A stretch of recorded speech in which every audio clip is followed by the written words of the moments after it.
tire la voix. Il nous reste une minute pour faire connaissance avec vos voisins, si vous ne les connaissez pas. Vous présenter.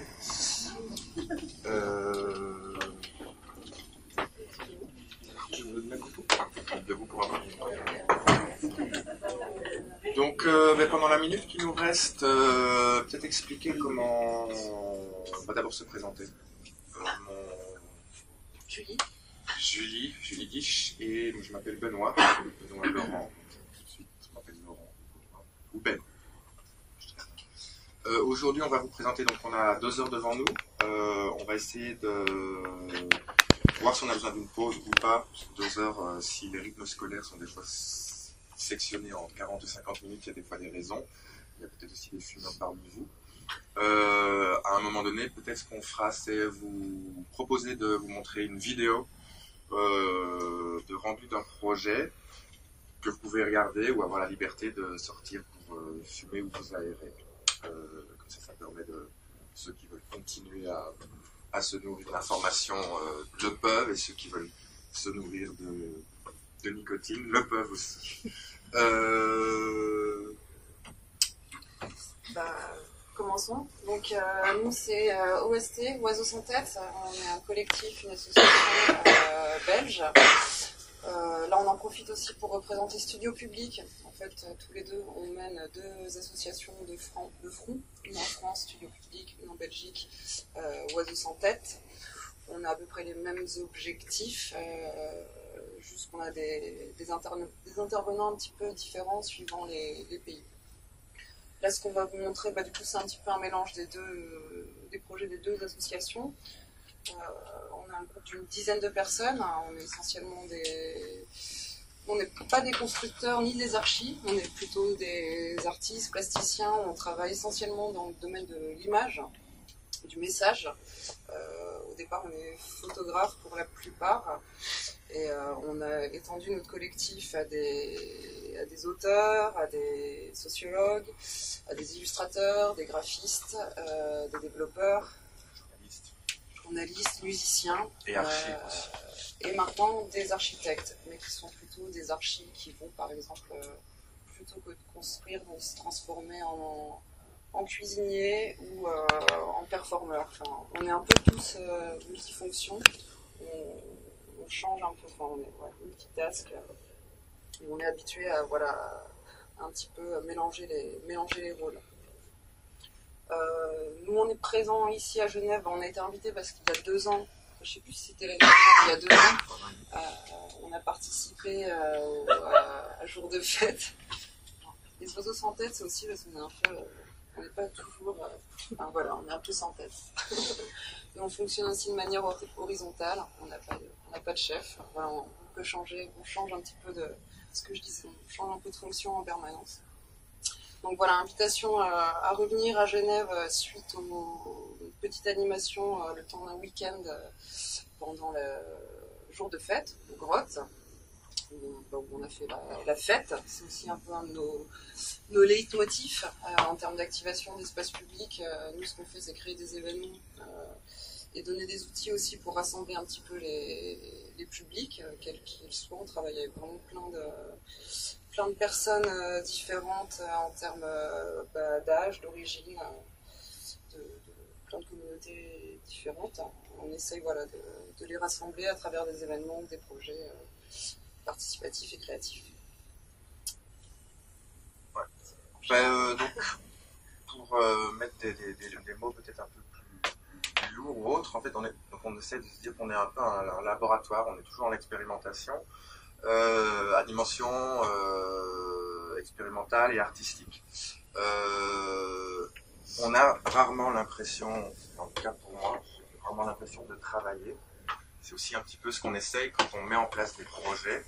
C'est souvent les retours que l'on a, c'est qu'on est presque dans une performance théâtrale, même si parfois ça existe, mais on essaye de mettre en place un univers où les gens se sont plus ou moins en confiance, et on trouve ça assez important. Et par rapport à ça, on a quelques méthodes, en tout cas, pour pouvoir mettre ça en place, où que ce soit l'accueil, que ce soit l'envie de participer soit facilitée par rapport à ce que l'on essaie de développer ou les objectifs que l'on essaie d'atteindre. Et pour ce faire, on va vous présenter brièvement différents projets que l'on a menés. On en a beaucoup, et étant donné, comme je le disais, on est souvent issu du monde de l'image, donc on est toujours un peu soigné dans notre rendu de projet, donc c'est-à-dire de rendre compte de ce qu'on a fait. On a toujours pas mal de photos, et qu'on est assez actif sur des projets qui vont du court terme à de l'événementiel, où on fait des fêtes et ainsi de suite, à moyen terme, voire long terme. On a une multitude de projets, on ne va pas vous assommer avec tout ça, on va vous montrer un panel de ce que l'on a fait. Et après, pour revenir un petit peu sur aussi ce que vous cherchez aussi comme information aujourd'hui, et revenir un petit peu sur ce qui a fonctionné, ce qui ne fonctionne pas dans ces projets, nos relations avec les animateurs ou les institutions qui nous font travailler. Il faut savoir, c'est peut-être une particularité par rapport aux groupes, aux autres groupes, aux autres présentations, que nous avons fait un choix, et moi je pense que c'est assez important pour montrer aussi qui l'on est. On fait le choix de ne pas recevoir de subsides, ce qu'on appelle en Belgique structurels, c'est-à-dire qu'on n'a pas de subsides de fonctionnement. C'est-à-dire qu'on va chercher de l'argent ou des enveloppes budgétaires au projet, auprès d'institutions ou de partenaires subsidiants, pour obtenir une enveloppe budgétaire qui nous permet de développer le projet. Souvent, on ne rend aucun dossier nous-mêmes, c'est-à-dire qu'on crée un projet, on se met sous le parapluie, enfin, umbrella, on dit ça en anglais, mais on se met sous la coupole d'une institution plus grande qui elle-même présente le dossier qu'on a écrit. Eux, parce qu'ils sont peut-être plus puissants ou autres, reçoivent ces subsides et nous les reversent. Ça nous permet d'avoir un petit peu plus de légèreté au niveau administratif, donc plus de liberté, donc on peut être un peu plus nous-mêmes foufou, et ça nous permet d'avoir quand même plus de liberté parce qu'on a un contrat plus ou moins moral qu'on essaye d'expliquer avec nos intervenants, avec nos partenaires, sur ce qu'on essaye d'amener et la façon dont ça va se passer. Et s'ils sont d'accord avec ça, eux gèrent un petit peu le côté administratif. Je précise ça, ça me paraît peut-être pas très intéressant ou important, mais ça permet d'avoir une plus grande liberté d'action dans ce que l'on met en place. Par rapport à ça, le seul prérequis, en tout cas notre philosophie, c'est que tous les projets dans lesquels on est embarqué, les projets qu'on met en place, on demande au pouvoir subsidiant ou aux partenaires de ne jamais rendre les activités que l'on propose payantes. Par moment, certaines activités, certaines personnes vont dire on est un peu à court de budget, on va demander 2, 5, 6, 10 euros par atelier, ou vous pourriez faire un studio photo et vendre 1 euro la photo, comme ça vous retombez sur de l'argent. Et ça, on essaie de refuser en bloc. C'est plus ou moins dans le cas, dans 99% des cas. Ce qui est intéressant, c'est que la première fois qu'on a voulu faire ça, c'était il y a 3 semaines, avec un partenaire qui a voulu faire payer des ateliers. Et en fait, le contrat s'est annulé parce qu'ils n'ont pas eu de participants. On se rend compte finalement que cette philosophie a peut-être aussi quand même quelque chose d'assez intéressant à pouvoir mettre en place. Ça, c'est les présentations un peu de fonctionnement. Et alors là, on rentre un peu plus dans ce que l'on met en place. Ouais, je vais juste rajouter un petit point sur voilà, notre présence ici, vu que nous on est plutôt donc on n'est pas des archives, pas des designers.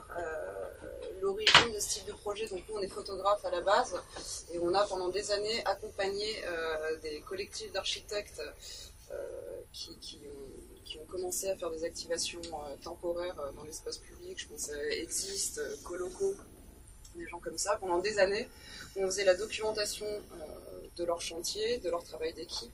C'était beaucoup de chantiers habités. Et du coup, en fait, quand ils faisaient des activations temporaires à court ou long terme, nous, grâce à l'image, en fait, on allait souvent vers les habitants. Et on a commencé à faire tout un travail d'archivage, de rencontres, de communication avec les locaux, pour essayer de simplifier un petit peu la communication entre les intervenants et les habitants, et aussi réfléchir un petit peu à l'histoire du quartier, aux histoires locales. Voilà, donc nous, notre travail d'image, il est aussi là, et c'est là qu'on crée aussi des liaisons avec les projets plutôt liés à l'architecture et à l'activation de l'espace public. Là, on va vous montrer toute une série de projets où on crée aussi beaucoup d'outils à partager pour que les personnes puissent émettre des messages, que ce soit en image, que ce soit du texte, que ce soit de la performance. Et je pense que ça va être un des sujets qu'on va pouvoir aborder ensemble aussi. C'est voilà, comment transmettre et élaborer des outils qui soient accessibles et par le public facilement, mais aussi des choses que des animateurs, des médiateurs pourraient réutiliser.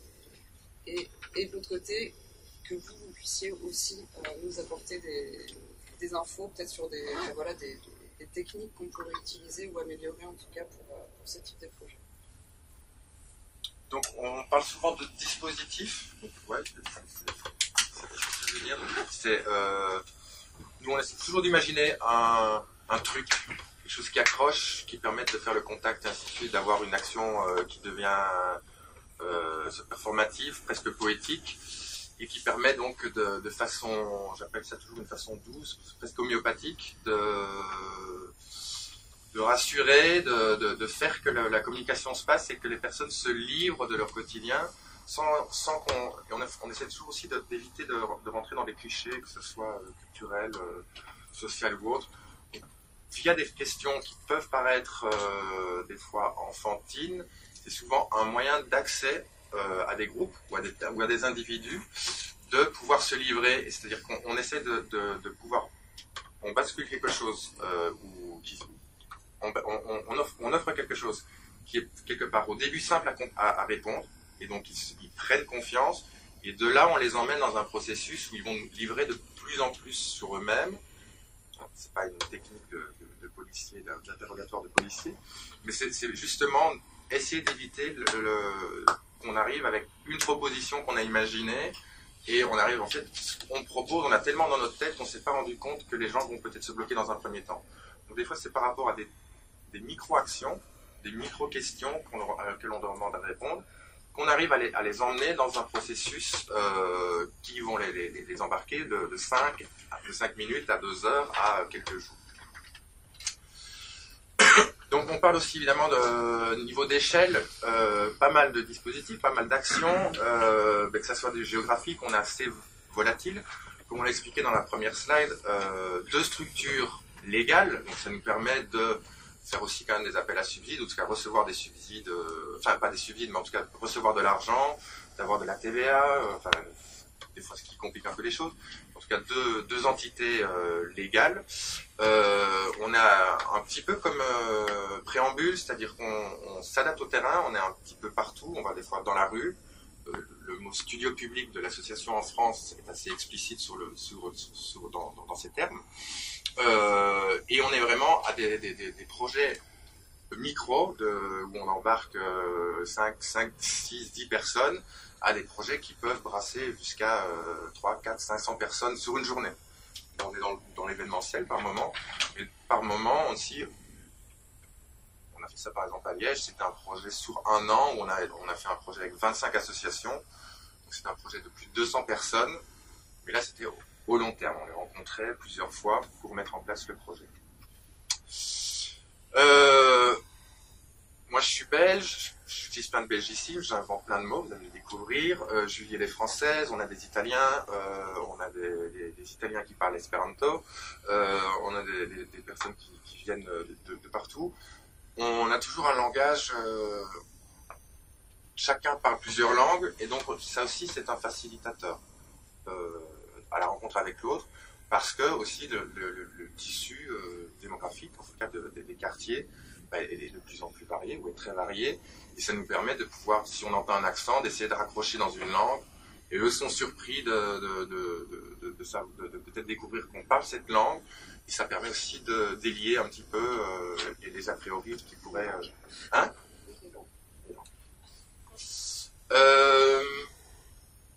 Voilà, ce sont des échelles. Juste juste la slide avant rapidement en termes d'outils. Voilà, c'est construction. Ça, c'était dans un parc à Bruxelles, un petit parc qui était très longtemps fermé, qui est toujours fermé d'ailleurs, parce que c'était un endroit derrière la gare où il y avait du carjacking. Donc, les voitures s'arrêtaient, les mecs piquaient les sacs, traversaient le parc et se perdaient dans les quartiers. Et voilà.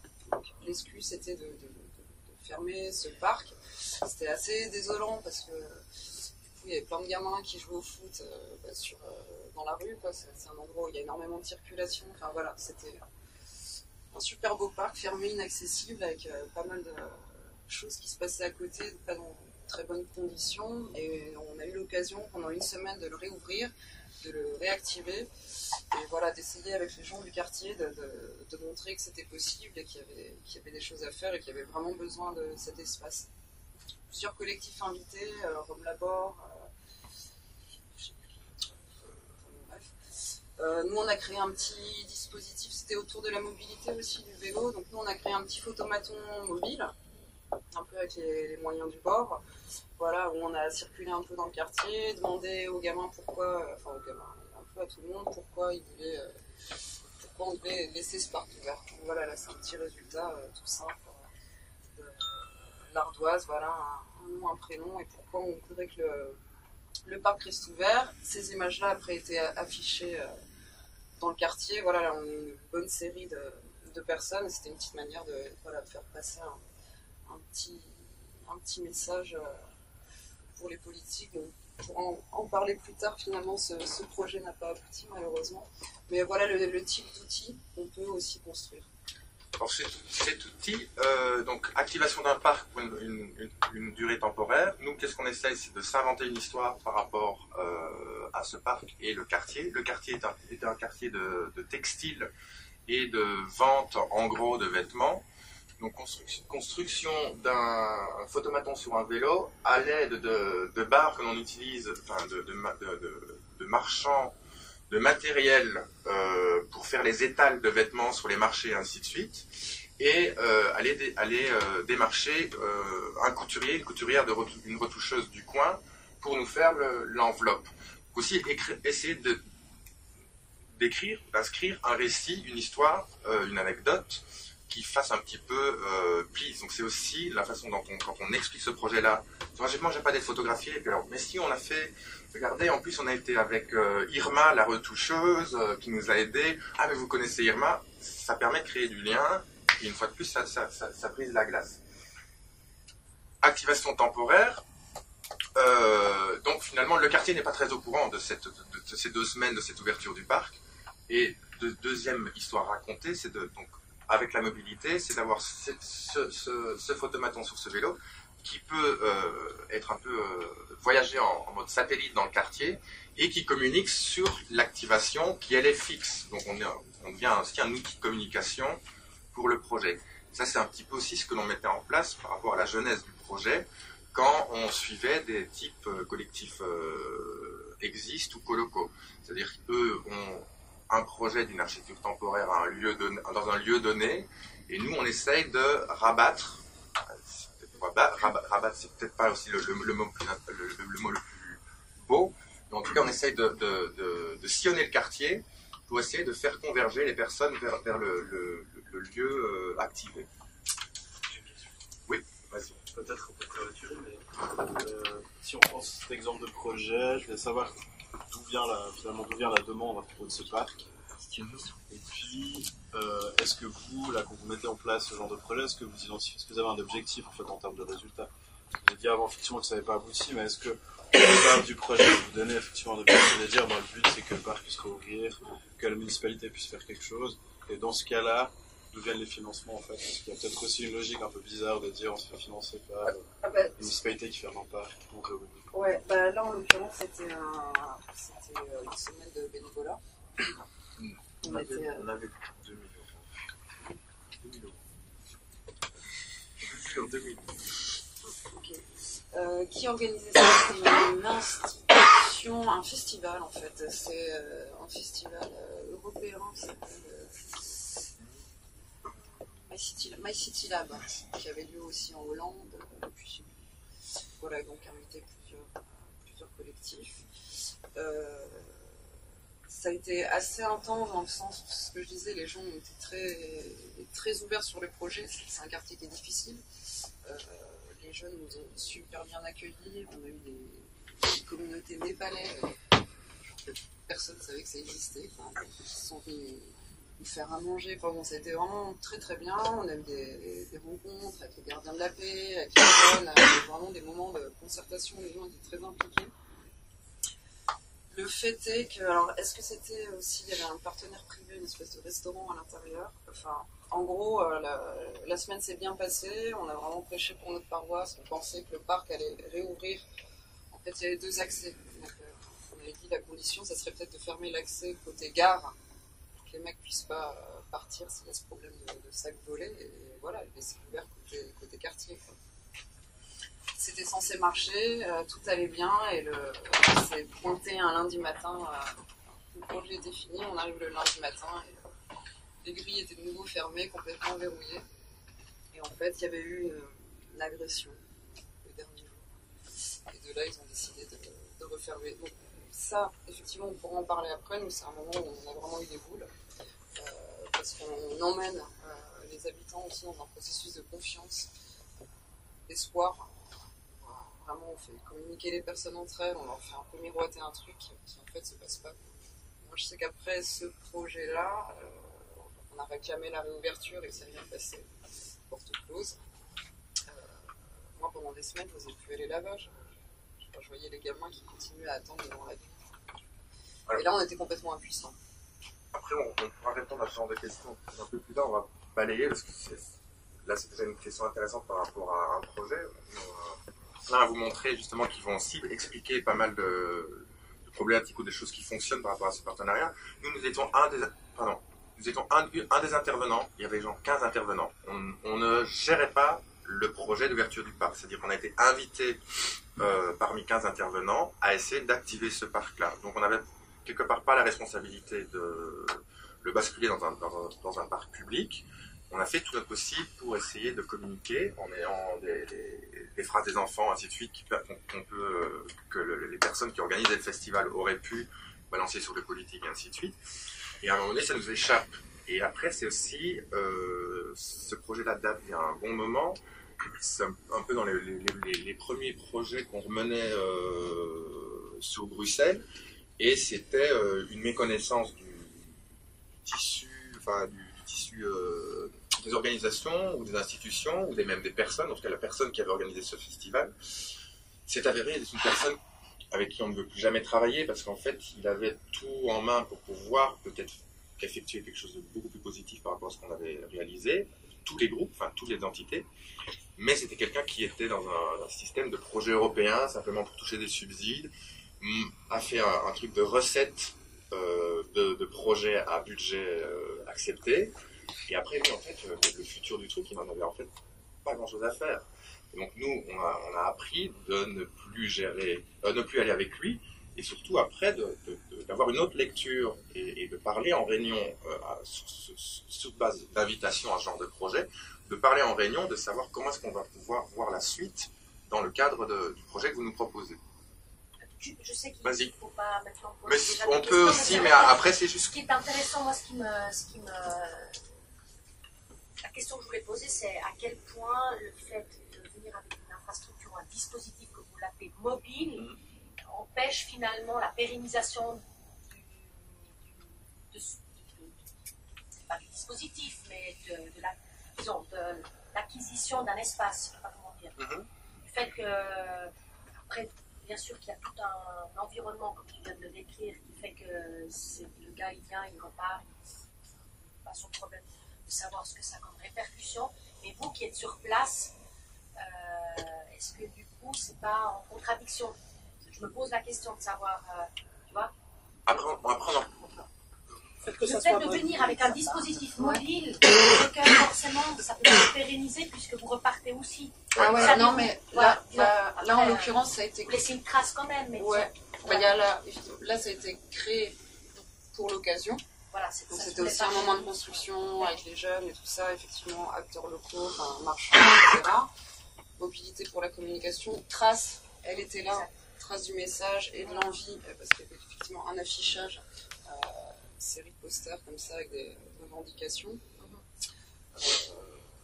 Après, effectivement, ça c'est une bonne question. Souvent, on est là et c'est la temporalité aussi. Les gens savent très bien, encore plus avec les enfants par exemple, t'es là aujourd'hui, mais demain je sais très bien que tu seras plus là, quoi. Pour nous, c'est dur aussi, et ça c'est une des questions d'ailleurs qu'on aimerait vraiment aborder, c'est à quel moment le projet se finit.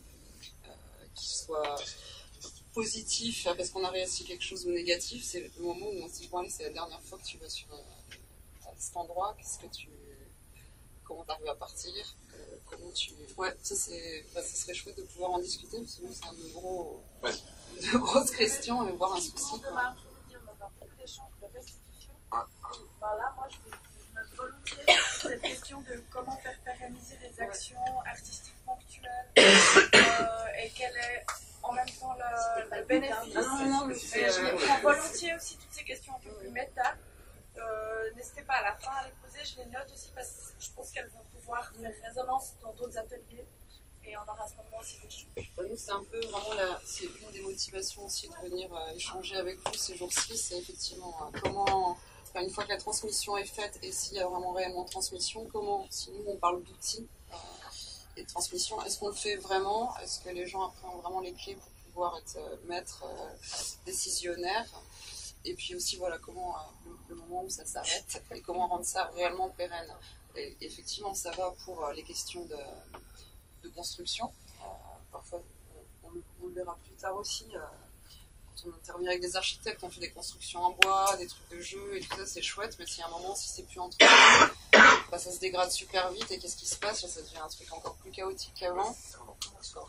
Enfin bon, c'est la suite. C'est la suite. Pour en finir avec le truc mobile, le truc mobile, je peux comprendre. Nous, tu peux obtenir tu peux monter un atelier de récolte de témoignages. Il y a plusieurs façons, mais en gros, ça peut se passer autour d'une table. Le format de table élimine une bonne tranche de la population dans ce genre de quartier.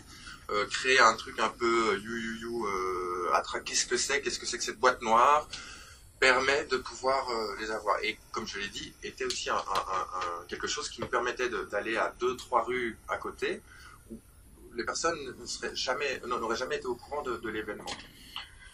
Et parler des échelles, c'était, je les ai dit tout de suite parce que je suis pas du tout habitué à ces PowerPoint avec 2 slides, donc c'était pas la bonne slide. Ça, c'était aussi un projet qu'on a mené donc avec les enfants, dans le même cadre que le photomaton. C'était avec des photos de façade de leur quartier qu'on a remappé des duplos. Et donc, on a fait ça avec donc, des photos nous-mêmes, avec des gamins, mais c'est un peu technique, donc on les a recollés. Et après, ça permettait d'avoir aussi un jeu un peu ludique, une fois de plus, amusant, doux, où les gamins du quartier étaient en train de redevenir des nouveaux constructeurs, enfin c'est des urbanistes rêveurs en herbe, et donc ça permet aussi de se dire, voilà, en tout cas, action poétique.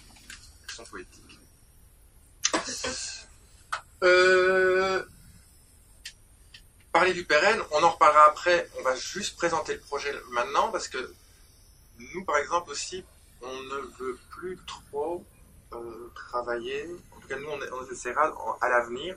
Ça, c'était le dernier projet en date dans la banlieue de Perpignan, en France, dans une cité de 400 familles où il y avait 2 bancs publics.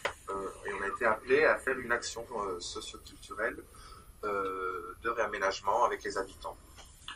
Et on en parlera exactement après, mais nous, à l'heure actuelle,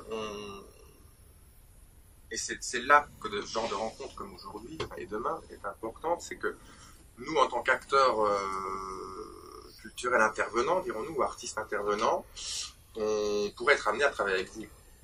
En gros.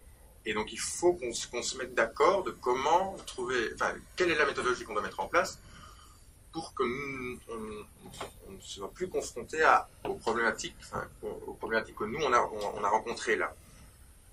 D'autres collectifs y arrivent ou font fi des problèmes qui existent dans ce genre de dans ce genre de projet, pardon. Nous, en tout cas, c'est des expériences assez dures c'est peut-être la méthodologie qu'on met en place qui n'est pas la bonne, mais en tout cas, il y a une réflexion à avoir de comment nous, artistes intervenants, vous, acteurs de terrain, il y aurait peut-être moyen, en tout cas, de garantir un meilleur résultat, ou d'avoir un pourcentage un peu plus important de choses qui fonctionnent bien. Donc les échelles, c'est donc voilà du petit parc. Là, on est déjà sur un espace qui fait presque 700-800 mètres carrés. On est dans une cité avec les acteurs de terrain, c'est la maison de jeunes pour le AG Diaz, c'est ça. Et on a donc recréé avec les moyens du bord, parce que les budgets n'étaient pas illimités, une aire de jeu, étant donné qu'il n'y avait que 2 bancs publics. Et tout ça dans une méthodologie de ce qu'on appelle un petit peu projet participatif, construction collective. Où chaque personne du collectif vient avec son savoir-faire pour développer son projet. Donc il y a un graphiste qui fait du marquage au sol, il y a nous les photographes, il y a des architectes constructeurs. Chacun essaie de se lancer sur une mission qui fait sens pour un projet et des objectifs globaux. Et ça permet de pouvoir aussi attraper des individus, c'est-à-dire même Julie et moi, on a des caractères différents et on va s'attirer des personnes pour participer à ce projet qui seront différentes. Et donc en démultipliant un petit peu les corps de métier, entre guillemets, et les personnes, on arrive à choper un groupe d'individus là. Julie embarque un groupe X, moi j'embarque un groupe Y sur un autre projet, le graphiste un peu pareil, et avec ça on arrive à finalement motiver un plus grand nombre. D'autres choses ou pas? Non,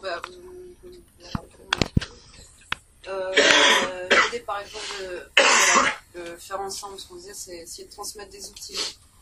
Donc là, pour ce projet à Perpignan, on a fait des choses quelque part assez simples, où effectivement enfants et adultes pouvaient donner un coup de main, que ce soit pour peindre, ils se sont retrouvés, comme on a dû le faire aussi, à d'abord nettoyer, puis peindre, on a fait de la photo, de la vidéo, pas mal de marquage au sol. Alors ça c'était un projet avec un surface totale, un gars qui est habitué à faire des très très grands marquages, et ça c'était assez chouette dans le sens où lui donne vraiment des techniques très très simples pour faire du marquage, du stencil, enfin du pochoir comme on peut le voir là. Donc des outils où sur le moment on peut vraiment tous travailler ensemble avec des enfants assez jeunes. Je pense qu'on avait, bon après c'était les petits gitans donc c'était bien des merdes, mais voilà, on avait des enfants de 4 ans qui étaient avec nous, jusqu'aux mamans aussi. Voilà, donc là c'était assez chouette de pouvoir donner ces outils qu'on peut utiliser ensemble très facilement pour un résultat efficace, en tout cas visuellement, qui marchait très très bien, et que voilà, ils vont pouvoir eux réutiliser après. Dans le cadre de la maison de jeunes, ils faisaient essentiellement des activités quand même sportives. Là, ça a permis d'ouvrir un autre champ, de ramener les mamans qui, dans ces communautés-là, ne viennent pas participer aux activités, ramener des filles. Il n'y avait quand même pas de filles sur le terrain. Et puis là, c'était aussi l'occasion de mélanger plutôt communauté maghrébine et communauté gitane qui se fréquentent pas forcément, alors que quand les gamins sont ensemble, finalement, ça se passe très bien. C'est la fête, quoi. Et là, c'est une cité qui avait une très très mauvaise réputation, enfin une cité de non-droit, qui est énormément de deals, etc. Et un immense espace public à l'intérieur de la cité qui était pas fréquenté parce que voilà, enfin, déjà effectivement pas de banc pour s'asseoir, rien, quoi. Tout ce qu'ils avaient comme aire de jeu, etc., ils se faisaient virer, quoi. Une école à côté dont les gamins ne venaient même pas traverser, enfin ne venaient même pas dans la cité, même à la fin de l'école parce que mauvaise réputation et compagnie. Donc l'idée c'était de recréer pas mal de petits événements. Donc on a retapé les façades, ils avaient tous leurs prénoms graffiti écrits partout. On a fait cet atelier pochoir pour remettre ça un peu de manière à voilà. Avec chacun a son prénom. On a même eu les porteurs de murs quand même bossé, ont quand même fait ça, c'était compliqué mais ils l'ont fait. Je voulais en dire. Ouais, enfin bon, bref, on a fait pas mal de fêtes aussi à l'intérieur et du coup c'est un espace qui a été refréquenté. Et là, les dernières nouvelles qu'on a, c'est que l'école, ça y est, les gamins, ils retournent là aussi. Enfin, ça redevient un espace public, alors que c'était ouais, un peu le Far West. Donc, des outils simples et surtout, moi, je sais pas, on est souvent en première ligne dans des quartiers qui sont difficiles, quartiers rouges ou quartiers, je sais pas, on avait plein d'adjectifs ou dénominatifs par rapport à ce genre de choses. Et à Bruxelles, 28% de chômage, les jeunes avec lesquels on bosse, ou dans les projets, souvent, c'est des personnes qui, on ne peut pas se le cacher, n'ont pas automatiquement de référents de personnes qui travaillent. Peut-être à aucun moment de leur vie, papa, maman n'ont jamais travaillé, et limite les grands-parents non plus.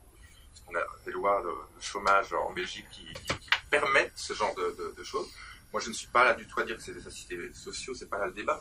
Mais on a des jeunes qui n'ont pas de référent de gestes, de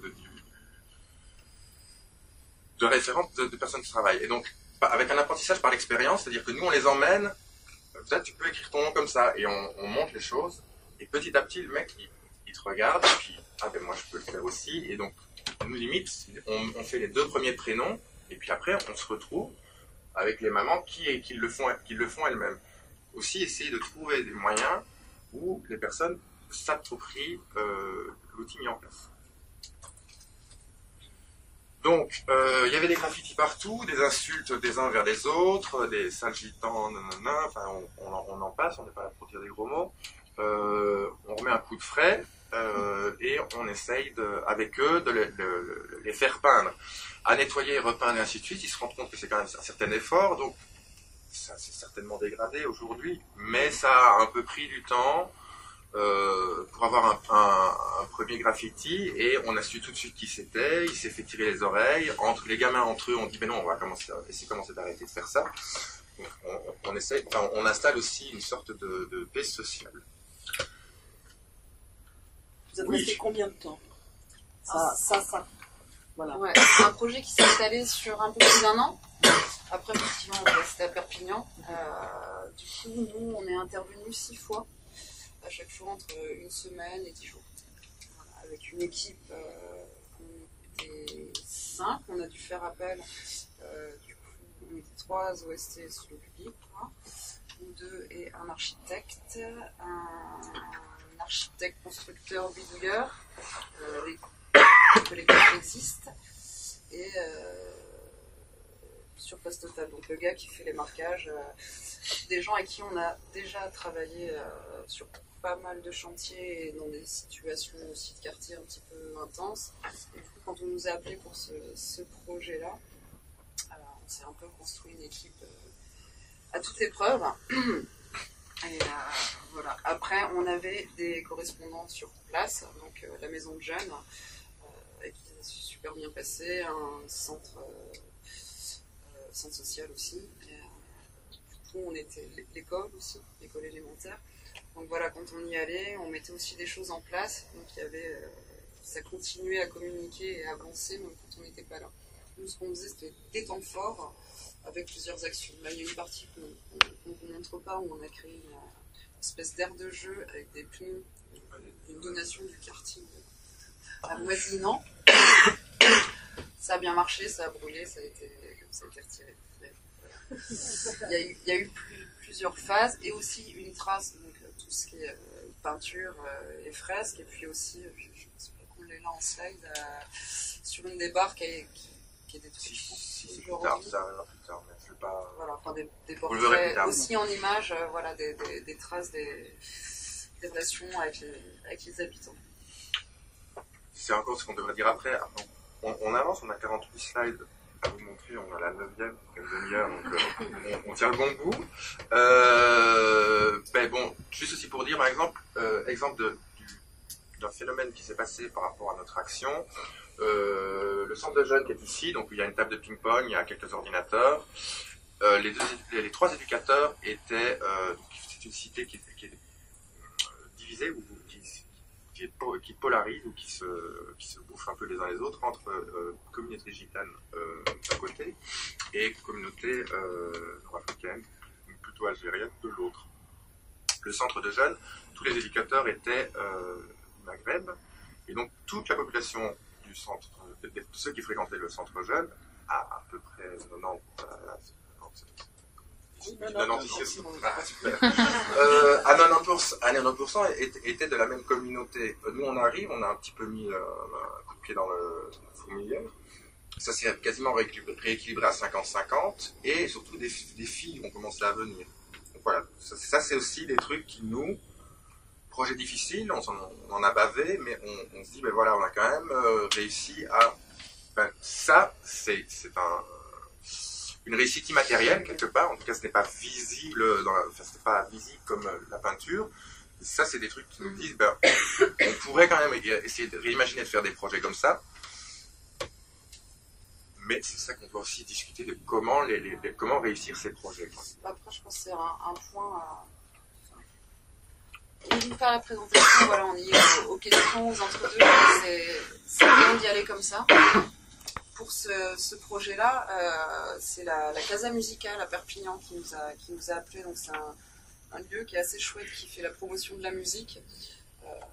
Musique gitane, du rap, qui est très très présente dans le quartier Saint-Jacques à Perpignan, voilà, qui avait fait qui a un rapport très fort avec cette cité, donc la cité Diaz, et avec le directeur du centre social, qui est un mec assez incroyable, avec qui on a travaillé. Il voulait faire quelque chose pour cette cité. Je crois qu'il y a 5 ou 6 ans, ils avaient fait un projet complètement dingue de faire venir des tribus africaines qui avaient investi, qui avaient vécu là pendant, je sais pas, 6 mois. Quelques mois, mais dans des tentes, des soirées, dans des tentes, avec des repas, des spectacles. Enfin, ça avait été une espèce de clash pas possible, mais qui avait très très bien marché.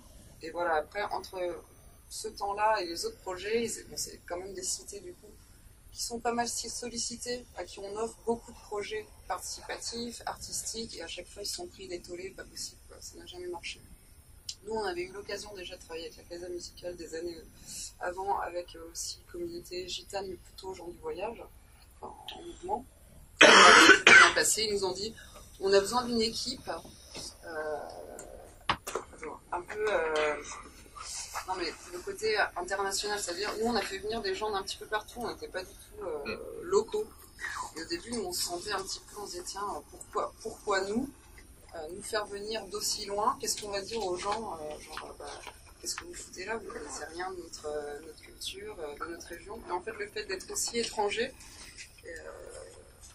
d'avoir des gens d'un petit peu tout horizon, pour nous, c'est un passeport aussi. Parce qu'on découvre, parfois on ne savait pas, on était forcément à leur écoute aussi, et ça, je crois que c'est aussi un avantage, alors que nous, au début, on était un petit peu gênés de venir d'aussi loin. Pour intervenir dans ce contexte très très précis. Et je crois que finalement c'était assez intelligent de montrer cette... voilà, de dire qu'il y a des gens de plein d'horizons différents qui viennent vous voir pour proposer quelque chose de nouveau. Et c'est vrai que ça a été une facilité aussi dans les contacts.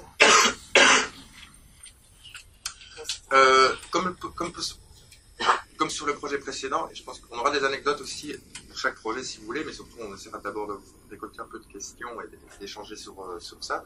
Donc aussi, si vous voyez des images, ben si vous avez des questions, un tout petit peu patienter, mais vous essayez de ramener de prendre note sur quel projet vous voulez ramener ça. Comme sur le projet précédent, on crée une équipe, on était 3 des collectifs. Mais c'était pas assez, on a besoin de s'ouvrir. On est devant une commande, entre guillemets, à laquelle on veut répondre au niveau du collectif, mais on n'est pas à même de pouvoir remplir toutes les missions de ce qu'on imagine d'être un objectif intéressant. Conviction, on appelle, et on crée finalement un métacollectif. Donc on n'a pas peur, on est très même friand en général, de faire appel à des personnes de l'extérieur qui sont capables dans leur domaine, ou compétents dans leur domaine, qui viennent aider à nourrir un projet. Ça amène d'autres problématiques, mais ça, on n'en parle pas.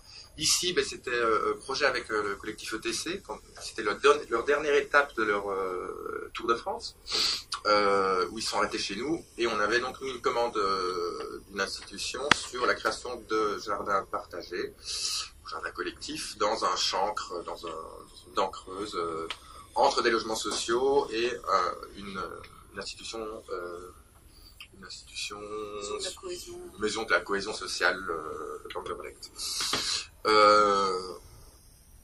On ne voulait pas construire, les ETC étaient en tournée, on s'est dit bon, on s'associe avec eux pour mener à bien ce projet-là. Donc on est vraiment là un peu à répéter ce qu'on a expérimenté dans notre jeune temps, avec Exis, Colopo et autres, donc chantier vivant où justement on est 20 heures sur 24 sur le chantier, on mange, on y dort presque, et aussi apprentissage par l'expérience. C'est-à-dire que nous, on travaille et les jeunes, au premier jour, s'ils ont vraiment pas envie de travailler, ils se restent avec les mains dans les poches. Au bout du deuxième jour, ils commencent à devenir, enfin, même les plus coriaces, ça les démange, ils vont commencer à vouloir aider. Donc, c'est là que la sauce prend, entre guillemets, et qu'on arrive à faire, à monter un projet participatif, dans le sens du terme. Les choses les plus importantes aussi pour que ces projets fonctionnent, et c'est surtout par rapport à ces chantiers vivants que l'on a remarqué, mais on répète ça, dans d'autres contextes, c'est que les recettes qui fonctionnent, c'est la bouffe. Que ce soit un paquet de gaufrettes produit blanc c'est quoi votre truc ici, le gros Migros, et un thé Lipton, ça casse tout, enfin ça casse les préjugés. C'est aussi quand on propose ça aux gens, c'est de qu'est-ce que ça crée, c'est-à-dire que monsieur voulait venir discuter 5 minutes, donc discuter, j'aime pas discuter en 2 minutes. Alors monsieur voulait venir boire un thé, ça je sais faire, et on lui prend le thé et hop, c'est parti. Donc la bouffe est assez importante, des recettes collectives, des partages de savoir. Là on avait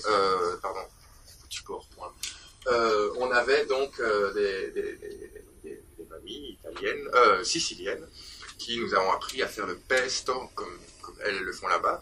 Donc le jardin avait produit du basilic. Elle monte le pesto avec les enfants. Le lendemain, ils doivent faire un concours de cuisine pour le plus bon pesto. Donc s'ils ont bien écouté, et on enchaîne un petit peu, ce qui crée du respect intergénérationnel et qu'on sort. Même chose avec le jardinier qui explique tout ça. Et dans ce quartier-là, ce qui est assez intéressant, parce que c'était beaucoup de personnes dans les logements sociaux qui venaient du Rif, au Maroc, et qui en fait avaient eu un jardin, et donc qui, en étant déracinés, enfin en venant en Belgique, première ou deuxième génération, se souvenaient du jardin d'avant. Et donc, pareil avec le jardinier qui lui expliquait son travail ici. Et donc là aussi, il y avait donc des échanges qui se créaient et qui permettaient de pouvoir embarquer le projet sur un bon chemin. Le projet final, donc ETC avait décidé c'était le moment des Jeux Olympiques, on parlait tout à l'heure de créer une histoire, d'avoir un fil rouge. C'est toujours important de mettre ça en place. Donc, nous, par rapport aux photomatons mobiles dans les quartiers textiles, on a travaillé là-dessus. ETC, et nous, on n'était pas trop d'accord de façon personnelle parce que ça amenait la compétition. On était au moment des Jeux Olympiques de Londres. Donc, on voulu inscrire cette thématique dans le projet.